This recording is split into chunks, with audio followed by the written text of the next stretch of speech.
¿Quién como Dios? Nadie como Dios, Rubén. Mi nombre es Rubén Darío Angarita, soy misionero de Lazos de Amor Mariano. Y mi nombre es Anderson Palacios, también por misericordia de Dios, de Lazos de Amor Mariano. Y esto es... A Contracorriente.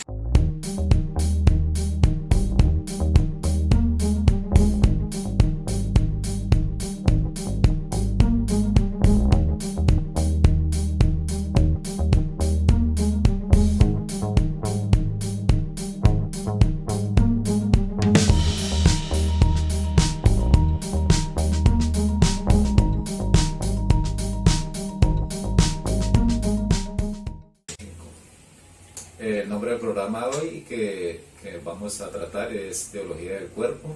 Hombre y mujer los creó.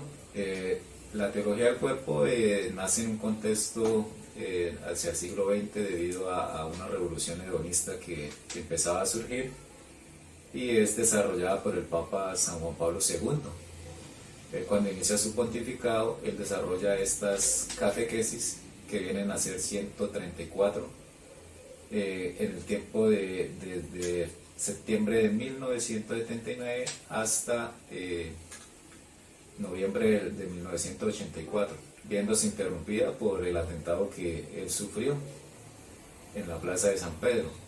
Entonces, ¿qué sucede con la teología del cuerpo y de qué trata? La teología del cuerpo trata fundamentalmente dos preguntas principales que nos competen a nosotros como seres humanos, y una es que contesta quién es el hombre o llevándolo más personal, quién soy yo, y la segunda pregunta, Rubén, viene siendo ¿cómo puedo ser feliz? Y lo que plantea la teología del cuerpo de San Juan Pablo II es como esta idea de que en la manera en cómo vivimos uno puede llegar a ser feliz y a dar la respuesta ¿quién soy yo? Porque, como hemos visto, el mundo nos ha planteado un montón de cosas de que sí, se puede alcanzar la felicidad, pero hay unas cosas que asertivamente uno dice, bueno, pero si yo estoy haciendo todo esto, ¿por qué no siento esa felicidad? Entonces el Papa Juan Pablo II, con esta teología del cuerpo, y que viene este programa, se llama Teología del Cuerpo, Hombre y Mujer los creó. Pero nosotros no vamos a hacer como a especificar cada catequesis, sino vamos a mostrarle como un poquito de lo que es la teología del cuerpo, y esperamos que de algo se les quede gustando, y ya cada uno pues desde su particularidad se remite y empieza a investigar sobre qué es la teología del cuerpo, y todas esas catequesis que nombró Rubén, que son 34 catequesis, que son bastanticas, pero que poco a poco uno las va estudiando ya con más espacio, con más tiempo y más dedicación. Entonces la intención de este programa es como mostrarles, hay una teología del cuerpo que nos habla sobre quién soy yo, y cómo uno puede ser feliz. Sí, eso es lo que contesta, quién es el hombre y cómo puede ser feliz. Entonces es una estructura por ciclos, pero fundamentalmente se divide en dos, que la primera es algo que el Papa llama el tríptico antropológico, y la segunda es la aplicación de ese tríptico. Entonces, en ese tríptico antropológico habla del ser humano en tres momentos de la historia, y es lo que él denomina y llama lo que es el hombre originario, el hombre histórico y el hombre escatológico. Entonces, ese hombre originario del que empieza a hablar el Papa en el primer ciclo es el hombre antes de que cometiera el pecado original. Entonces inicia él este tema con la escritura en el contexto de una discusión que tenía Jesús con los fariseos acerca del divorcio, que se encuentra en Mateo 19, versículos de 4 al 8, y en su paralelo que es Marcos capítulo 10, versículo 6. Para lo que lo puedan buscar. Entonces, así esto, parafraseando un poco ¿qué plantea ahí? Lo que plantea es que los fariseos llegan a decirle a Jesús que si es lícito repudiar a la mujer, entonces Jesús le dice que eso lo permitió Moisés debido a la dureza de nuestros corazones, pero él dice, al principio no era así. Entonces, de ahí Jesús con ese hombre originario apela al principio, y por eso el Papa, un segundo texto bíblico para hablar de ese principio es Génesis 1, 26, 27. Y ahí que Cuando que nos habla de muestra. que dice que el hombre, que Dios creó al hombre a su imagen y semejanza, varón y hembra los creó. Entonces nos manda a ese principio del hombre antes del pecado original. Porque al pensar que existe o que se oye hablar de Adán y Eva, Uno de una vez piensa, ah, listo, la herida, el pecado, heredamos el pecado, pero como usted está mostrando, antes de que Adán y Eva pecaran, algo pasó.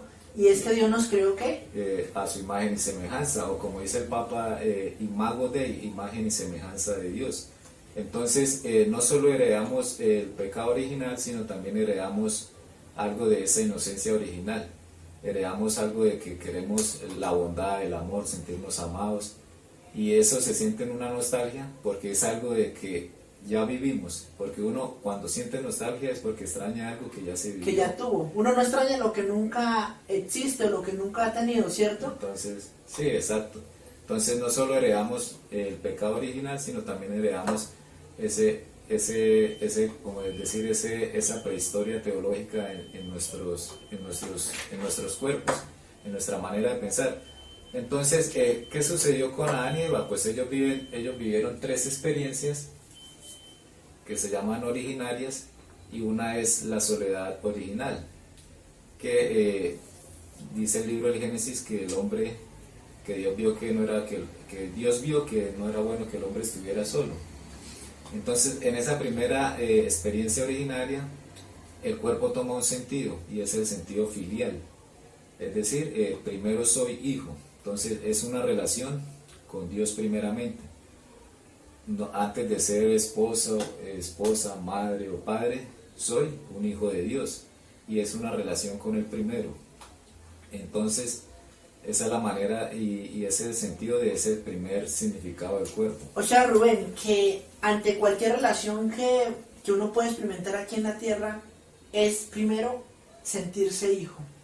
Exactamente. Soy hijo de Dios y a partir de ahí ya soy hijo de mis padres aquí en la tierra, soy amigo, soy novio, soy esposo, ¿cierto? Hermano, Ya después sí. pasaré a ser abuelo, pero la primera que Dios nos muestra es que somos hijos, tenemos una relación filial que es ser hijos de Dios, sentirnos de esa manera. Y eso es lo importante. Ya San Juan en su primera carta, en el capítulo 4, versículo 10, dice que en esto consiste el amor, no en que nosotros hayamos amado a Dios primero, sino que Él nos amó primero a nosotros. Entonces eso es importante, sentir ese primer contacto de que Dios nos ama.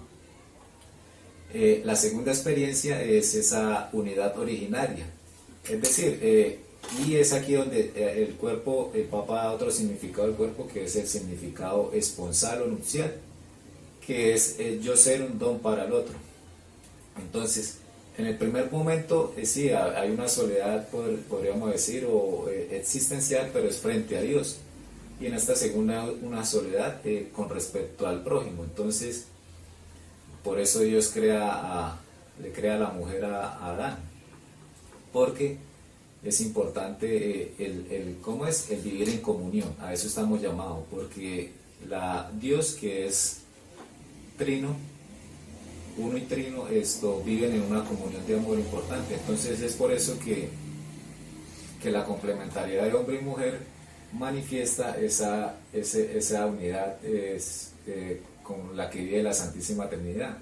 Entonces estoy yo para darme al otro y acoger al otro, tanto en el caso de los esposos como en el caso de unos amigos, o como en el caso de nosotros en la comunidad, que pues por gracia de Dios tenemos el apostolado de las consagraciones, de los retiros.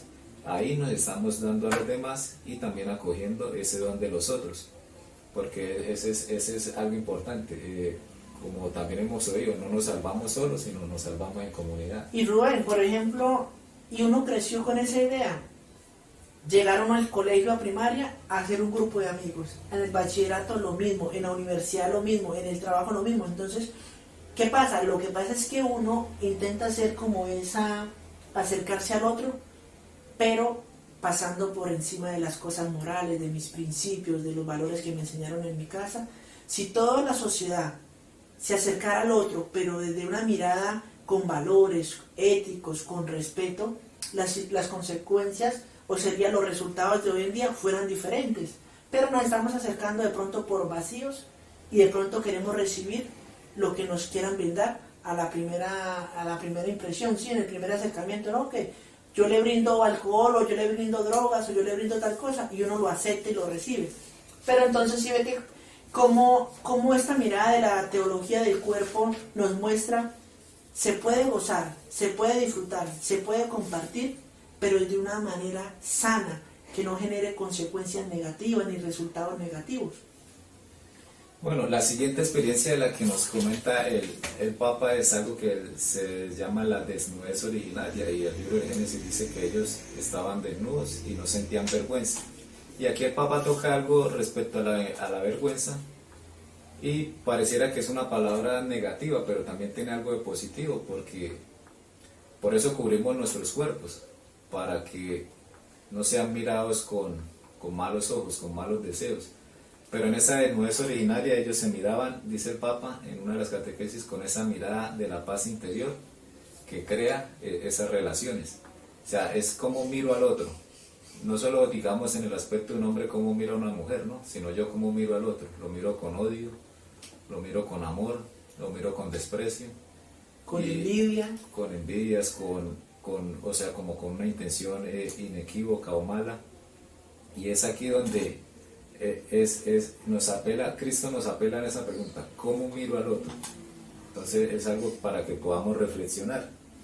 Entonces es importante tener en cuenta que este primer hombre originario, antes del pecado original, como ya lo dijimos, no solo heredamos el pecado original, sino también heredamos algo de ese hombre histórico, hombre originario antes del pecado. El segundo planteamiento de la teología del cuerpo, o la segunda etapa, es el hombre histórico, y este hombre se divide en dos, que es el hombre caído, o sea, después que cometió el pecado original, y el hombre redimido, que es cuando vino Cristo. O sea, Rubén, ya la primera parte que tocamos fue el hombre originario, ahora entramos al hombre ¿qué? Histórico. Listo, hombre, o sea, histórico. Como digo, entonces el hombre caído, redimido, que es la historia que vivimos tú y yo en este momento, también Anderson que vive, con nuestras luchas, con nuestras caídas, con esa manera de querer amar más. Entonces aquí el Papa nos lleva a un texto importante que es Mateo 5, es en el Sermón de la Montaña, versículo 26 al 28, que habla sobre el adulterio. Entonces Jesús les dice a sus contemporáneos, los que estaban en este momento con él, que esto se dice, acuérdense que se dijo: no cometerás adulterio, pero yo os digo, aquel que mira a una mujer deseándola, ya ha cometido adulterio con ella en su corazón. Entonces aquí Cristo apela a nuestro corazón, apela a todo lo que nuestro corazón siente, nuestros anhelos, nuestros deseos. Entonces aquí cabe una pregunta siempre importante, que es: ¿por qué peco? ¿O por qué quiero pecar? O mejor dicho, dice el Papa que ¿por qué con mi pecado le quiero dar la espalda a Dios? Entonces es aquí donde este hombre, como le digo, en este momento de nuestra historia estamos luchando, nuestra capacidad de amar, querer amar, querer vivir en la santidad, porque ese es el llamado primordial. Y uno, por ejemplo, Rubén, uno quiere hacer el bien. Uno se levanta en la mañana y uno no se levanta: hoy voy a hacer mal, o voy a hablar mal, voy a pecar. No. Pero al finalizar llegar el día, que llega la noche, uno dice: oiga, pero pequé tantas veces y yo no quería hacerlo. ¿Y con qué? Como usted dice, ¿por qué pequé? ¿Cierto? ¿Por qué sigo pecando en lo mismo? Entonces, es como preguntarnos: ¿por qué yo hice lo que hice hoy? ¿Sí? Porque debe haber un sentido. ¿Qué intención hay? ¿Qué intención hay? Y al hacer eso, ¿le estamos dando la espalda a quién? A Dios. A Jesús, a Dios, a la Santísima Trinidad. Y es algo aquí importante entender, que Cristo no está juzgando el corazón, sino que al contrario, nos hace un llamado a salir de esa condición de pecado. Y lo más grandioso y lo más hermoso que Jesús nos da, que es su gracia. O sea, con la gracia de Él podemos empezar a luchar. O sea, como dice un santo, ¿Su gracia qué? Nos basta. La gracia de Dios nos basta. Y es eso. Mire que de pronto uno en un trabajo hace algo mal y el jefe va a decirle a juzgarlo. Pero si nosotros llegamos a cometer un pecado, Jesús lo que nos dice, hay esperanza, puede levantarse, siga, corrija eso. ¿Sí? Siempre va a ser un llamado de amor, como decir, bueno, mire qué es lo que hay en su corazón y empieza a sacarlo, pero nunca nos va a juzgar. Y ya pues, siguiendo con este hombre histórico, Jesús nos llama a cuidar al otro. Entonces, ¿por qué mi comportamiento con esta persona? De mis miradas, de mis pensamientos. Entonces, porque notemos el rey David. El rey David, por no querer ir a la lucha, como en ese tiempo, pues los reyes iban a las guerras, se quedó en su casa y con una mirada pecó. O sea, su corazón, es ahí una conexión como entre la mirada y el corazón. Entonces es importante ese punto. Y ya en el hombre escatológico, eso lo encontramos en el capítulo 22 de Mateo, creo que el versículo 9 en adelante, donde los saduceos llegan a plantearle a Jesús una cuestión sobre la resurrección. Le plantean de la mujer que se casó con los 7 hermanos y nunca tuvo hijos, y ellos le dicen, y en el cielo o en la vida futura hay traducciones que dicen de quién ella será esposo. Entonces Jesús le dice que no será esposo de nadie porque seremos como ángeles. Entonces la resurrección o esa vida en el cielo, que es el hombre escatológico, no es como un reiniciar o un cambio diferente, sino es una manera de completar, porque como hombres históricos que vivimos, estamos en esa lucha de querer amar, de querer, como ya dije, la santidad, y ya estar en el cielo es como estar pleno, estar llenos totalmente.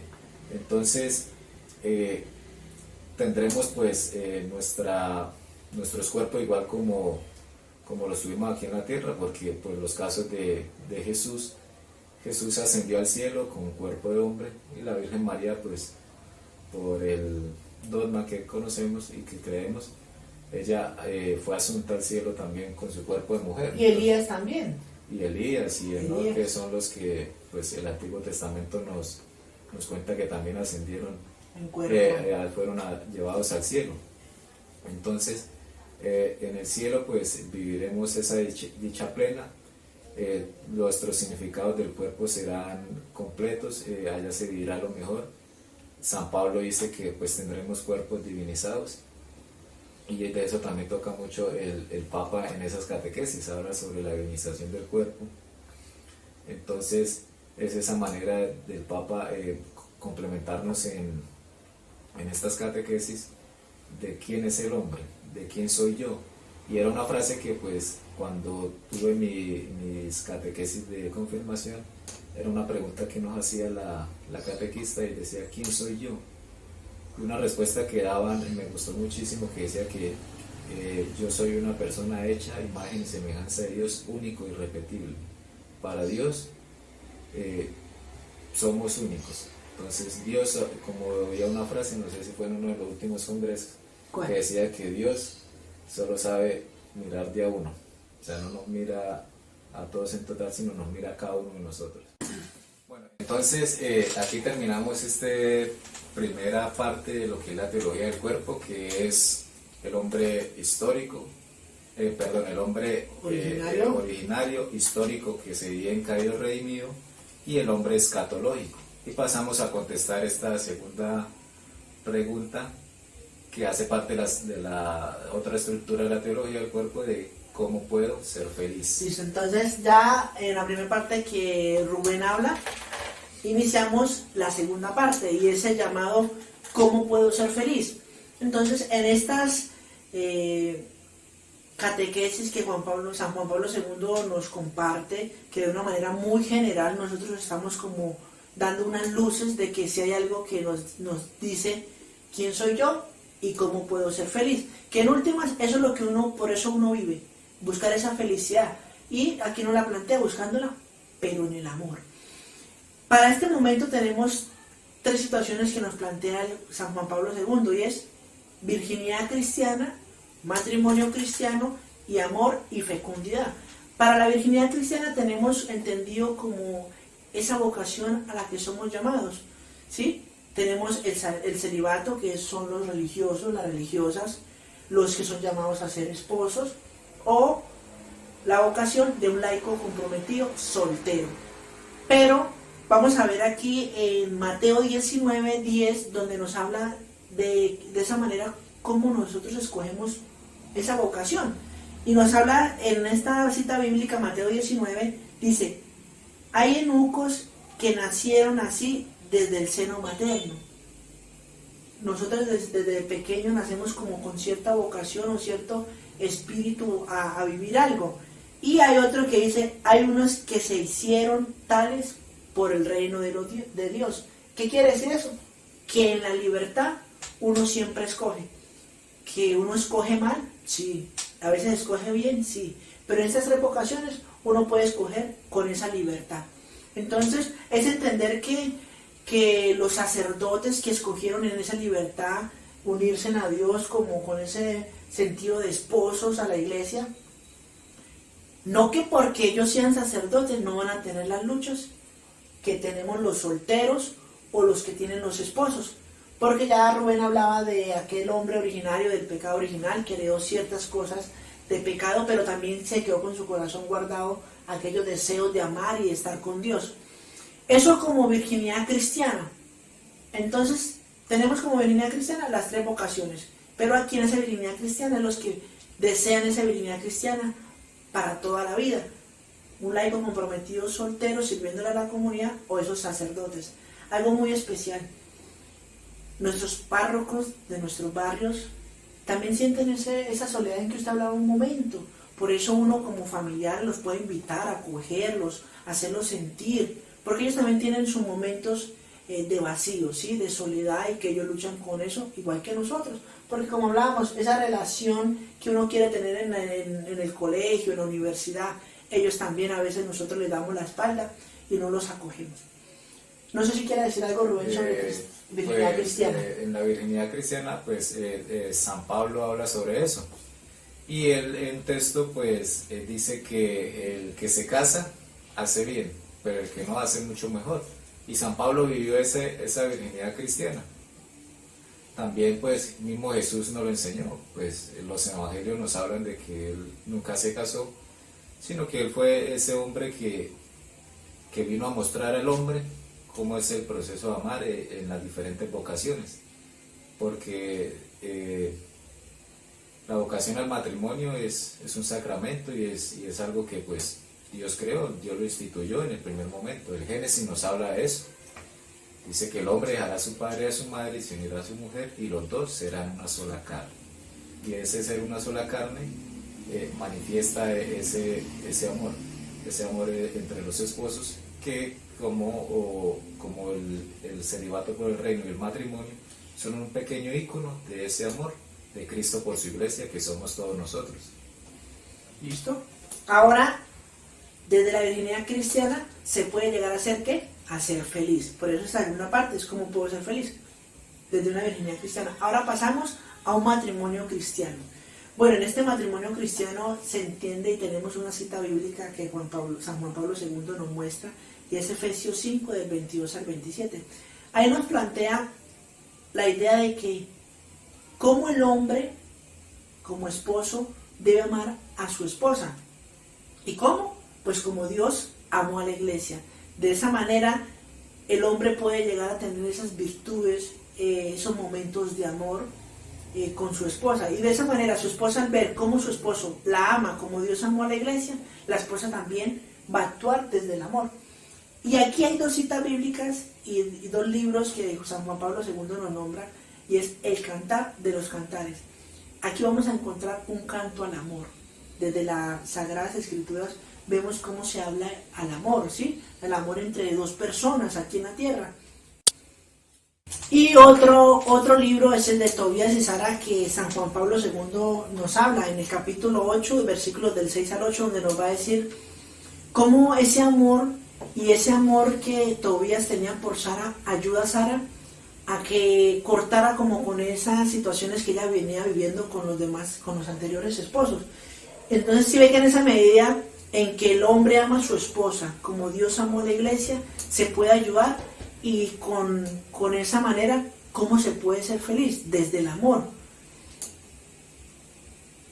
Matrimonio cristiano. Desde el matrimonio cristiano se puede llegar a saber quién soy yo y cómo puedo ser feliz. No sé, Rubén, ¿qué quiera agregarle a este matrimonio cristiano? Bueno, pues en el caso de las dos vocaciones, hay muchos que se oye decir, no, que esta vocación es mejor que esta o esta es mejor que la otra. Y lo importante aquí es que la medida de cuál es más importante, ¿no? La medida de toda vocación es el amor. Es la manera en cómo amamos en esa vocación. Sé que van a haber luchas, tentaciones, infinidades de momentos de cosas. Soledad, de que de pronto no se está haciendo lo correcto. Entonces esa es la manera en que a través del amor, con la gracia de nuestro Señor Jesucristo, podemos solventar esas cosas, porque toda vocación a veces se presenta en crisis y además, como notamos, siempre el enemigo va a querer venir a perturbar, como pasaba con Tobías y Sara, que Sara, pues, debido a que ese demonio Asmodeo del que nos habla el libro de Tobías era el que, pues, impedía que se consumara ese amor entre los esposos, pero por la gracia de Dios, Tobías y Sara llegaron a consumarlo. Entonces, eso es importante. La medida es el amor. La medida de toda vocación es el amor. Listo. Y sí, uno dirá, no, pero es que qué bonito ser sacerdote porque tiene una parroquia, porque toda la comunidad está pendiente de él. Pero la medida es el amor. En el amor es que estamos llamados a vivir y a poder llegar a ser felices. Y para terminar, pasamos a amor y fecundidad.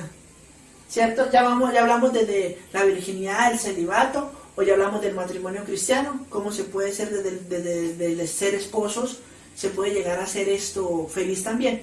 Ahora, amor y fecundidad, aquí nos va a plantear es amar como Dios ama.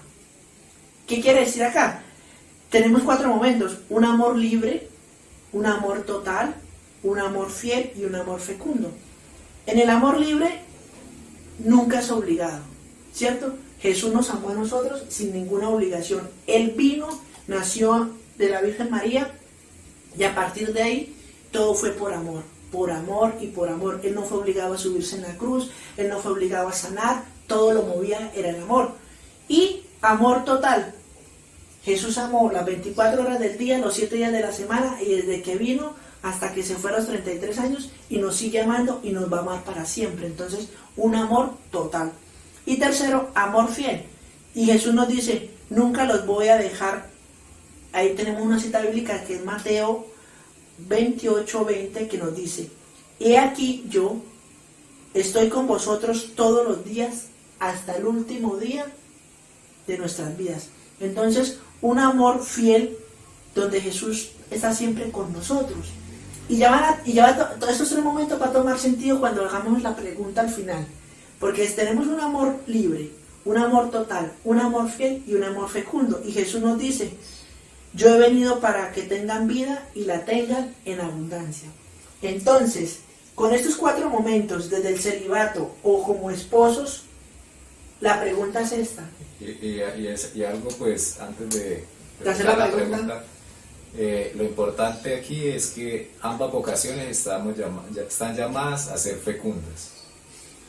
Ya sea en el celibato, el sacerdote, el laico en su vida consagrada o el religioso. Y pues pongamos el caso de nosotros, nuestra comunidad Lazos de Amor Mariano, cuando pues los que hemos podido, por gracia de Dios, ser preparadores de la consagración total a Jesús por María, ahí pues tenemos un diálogo como de padres. Unos hijos espirituales. Exacto, entonces es esa como llamaba esa fecundidad. Y en el matrimonio pues ya vienen los hijos de sangre, de consanguinidad. Por la procreación. Entonces Y también lo otro que importante es que la Virgen María y San José vivieron ambas vocaciones. Pareciera como algo, pues no sé, como que no tuviera lógica o sentido, pero María y José vivieron ambas vocaciones. Y como decía antes, estas vocaciones son un ícono o un signo de ese amor de Cristo por su iglesia, donde, como dice San Pablo en Efesios, que resumiendo pues lo que es la Biblia, dice que el hombre dejará a su padre y a su madre y se unirá a su mujer y los dos serán una carne. Esto lo refiere a Cristo y la iglesia. Cristo dejó a su padre en el cielo, se encarnó, dejó a su madre aquí en la tierra, evangelizó, nos enseñó a amar y se entregó a su esposa. ¿En dónde se entregó? En la cruz, derramando hasta lo último. Por eso al último salió agua, porque ya había entregado toda su sangre. Y de esta manera pues la Biblia inicia con unas bodas, Adán y Eva, y termina con unas bodas en el Apocalipsis de Cordero con la novia, con la iglesia. Entonces es ese llamado a que, como dice Christopher West, es un laico que promueve la teología del cuerpo, dice: Dios quiere casarse con nosotros. Ahora sí viene la pregunta para los que escogen en esa libertad el celibato, o para los que cogen la vocación de esposos o un laico comprometido, consagrado. La pregunta es esta: y si ya Rubén está hablando, diciendo que no cuál vocación es mejor o no, sino la medida es el amor, entonces ¿estamos dispuestos a ser laicos comprometidos, o a ser sacerdotes o religiosas, o a ser esposos, de la misma manera en que Dios lo hizo con nosotros? Un amor libre, un amor total, un amor fiel y un amor fecundo. Quédense con esa pregunta. ¿Estamos dispuestos a amar de esa manera como Jesús nos amó? Y con eso terminamos el programa que se llama Teología del Cuerpo, Hombre y Mujer nos creó. Para terminar, y que queden los frutos guardados en el corazón tanto de nosotros como de ustedes, hay una teología del cuerpo que nos plantea quién soy yo realmente a la mirada de Jesús, lo que Jesús nos mostró, y cómo puedo ser feliz. Que en últimas eso todo el mundo lo hace, pero lo hace sumergido en el mundo, en el placer, en la triple concupiscencia, poder tener el placer. Pero la teología del cuerpo nos va a mostrar unas herramientas. Se puede de una manera. Entonces terminamos y sellamos este encuentro que tuvimos con una Ave María, y que Jesús nos siga mostrando en esa libertad que nosotros escojamos siempre quién soy yo y cómo puedo llegar a ser feliz. Dios te salve María, llena eres de gracia, el Señor es contigo, bendita tú eres entre todas las mujeres y bendito es el fruto de tu vientre Jesús. Santa María, Madre de Dios, ruega por nosotros los pecadores, ahora y en la hora de nuestra muerte. Amén. Gloria al Padre, al Hijo y al Espíritu Santo, como era en un principio, ahora y siempre, por los siglos de los siglos. Y después de Amén. Dios, nadie como María, oh María sin pecado concebida, que encomendamos la causa de la vida. Amén. El Padre, el Hijo y el Espíritu Santo. Amén.